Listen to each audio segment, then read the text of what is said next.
Right, we've got to bring you a rather sad story here. Hundreds of whales have beached themselves in New Zealand. More than 400 pilot whales, in fact. They swam by accident into shallow water, ended up high and dry as the tide fell away. Now, up to 300 of them had died by the time they'd been discovered. So rescuers are doing what they can to keep the remaining 100 or so alive and refloat them. Virginia Langeberg has this report. I should say some viewers will find some of the pictures in her story distressing. A tragedy rarely seen on such an enormous scale on New Zealand's shores.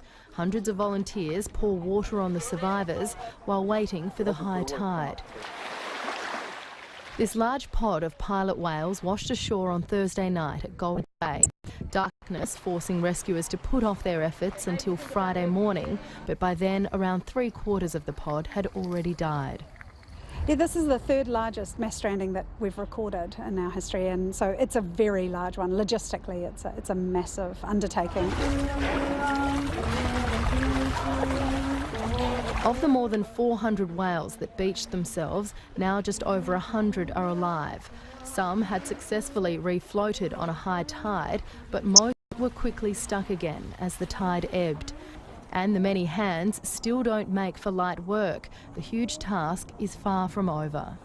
Oh, it's amazing. And there are people from all over the world. Anyone who's within Kui has heard about this. They've just come over. We brought 3 hitchhikers over who just said they wanted to come here and do whatever they could. The water is cold, but it's fine. It's good to be here and help. It's New Zealand's largest known whale stranding since 1985, when 450 were stranded in Auckland.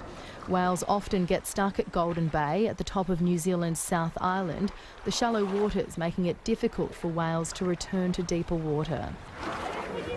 Volunteers will continue to work through the night, keeping the surviving whales as comfortable as possible before another attempt to refloat them tomorrow.